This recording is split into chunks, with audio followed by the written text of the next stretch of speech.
Hola, ¿qué tal? Mi nombre es Sergio Zamora Rueda con matrícula A01730433 y esta es mi evidencia 3 de reflexión final sobre la viabilidad de proyectos.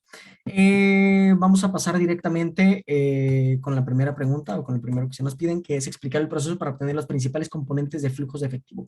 En este caso vamos a utilizar dos periodos directamente. El periodo cero, que es el que se nos pidió, el cual en este caso sería el periodo de 2021, y en la mayoría de los casos en el periodo cero lo que se pone es la inversión del proyecto. Aquí lo tenemos distinto porque lo tenemos dividido en dos fechas, en el periodo de 2021 y en el periodo de 2024. ¿Por qué es esto? Esto es debido a algo muy interesante que nosotros determinamos, que es que la capacidad productiva actual que tiene el Banco de Alimentos es suficiente para poder cumplir con la demanda o con el objetivo hasta el 2024. Es por eso que a partir de ese año es cuando se tiene que hacer una inversión para el 2025 ya poder cumplir con la demanda, porque del 2025 no les alcanza. Entonces, ¿de dónde salen estos números? Todo esto viene y tiene un trasfondo técnico a partir del análisis que nosotros hicimos, con base en las proyecciones y con base en todo el análisis de las variables cuantitativas que nosotros hicimos para poder determinar cuál era la necesidad tanto en capacidad, tanto en maquinaria como en infraestructura. Entonces lo tenemos aquí en esta tabla dividido, tenemos la inversión del 2021 y tenemos también el periodo total de inversión de activo de operaciones del 2021, el cual nos da un total de 88,599 pesos, y esto es debido a que estamos contando solamente una rampa niveladora y 4 metros cuadrados de cortina de acero enrollable. Estos son los precios que nosotros determinamos, que encontramos a partir de la investigación. ¿Por qué son estos gastos? Bueno, pues determinamos que era necesario en el lugar que ya tenían, en el espacio que ellos ya tenían, agregar una salida, dado que solamente estaban utilizando una salida como entrada y como salida. Y es necesario, para optimizar el tiempo y para optimizar todo lo que están haciendo, poner también una salida extra. Y luego también tenemos dividido del periodo 2024 todos los costos en materia de inversión. Esto obviamente, como ya dije, proviene del análisis técnico que nosotros ya habíamos realizado, que se puede ver de este lado. También tenemos, por ejemplo, los ingresos, los costos, los gastos de operación incrementales, y también tenemos los impuestos y la depreciación de activos del proyecto.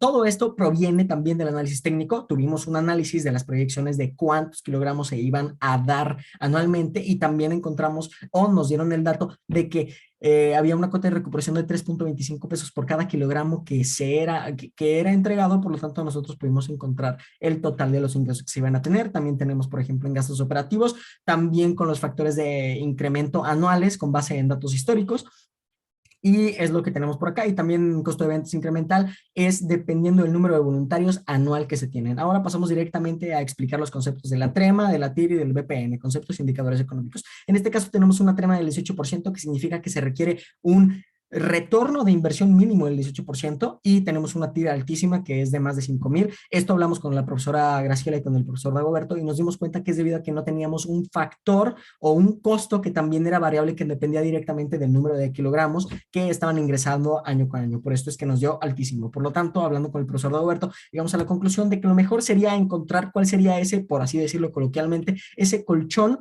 de dinero de gastos que podrían tener para otros gastos que nosotros no tuvimos el dato, para que se pudiera cumplir con la trema del 18%. En este caso, en la fila de otros costos y gastos de operaciones incrementales, ahí tenemos el dato de cuánto es anualmente los gastos extras que podrían tener de estos gastos incrementales, de los cuales nosotros no tuvimos el dato. Y bueno, también tenemos, por ejemplo, el BPN, que en este caso podemos ver que es un BPN bastante alto, con más de 50 millones.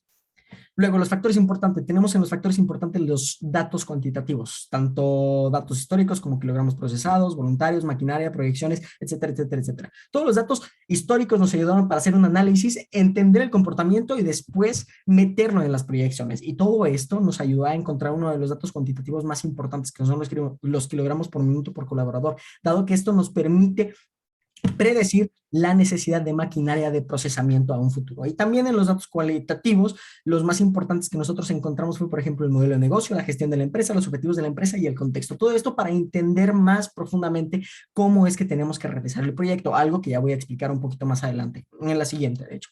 ¿Por qué el proyecto puede ser viable? Número uno, nosotros tenemos un muy buen trasfondo del análisis técnico, lo hicimos muy bien y podemos considerar que está muy bien sustentado con el análisis técnico, las necesidades y la maquinaria y la infraestructura que nosotros propusimos. Y no solamente eso, sino que también pudimos ver en el análisis económico que también es viable económicamente. Por lo tanto, consideramos que este es un proyecto muy bueno. ¿Qué pasaría en caso de que no fuera viable o cuáles serían las recomendaciones que nosotros podríamos dar o que yo podría dar? En este caso sería la principal disminuir los costos. ¿Y cómo podemos disminuir los costos? Bueno, maximizando u optimizando los procesos. Para esta optimización de procesos, en uno de mis ensayos ya expliqué largo entendido cuáles son las aplicaciones tecnológicas que se podrían integrar para hacer más óptimo el proceso del banco de alimentos, pero eh, lo que nosotros hicimos directamente en nuestro análisis fue no tomar en consideración esos aditamentos tecnológicos, dado que estamos conscientes del contexto y de cómo está organizado el banco de alimentos y sabemos que la mayor parte de los voluntarios son adultos mayores, por lo tanto, esos aditamentos no los consideramos y esas cosas no las consideramos. Creo que eso fue todo por el momento. Muchas gracias.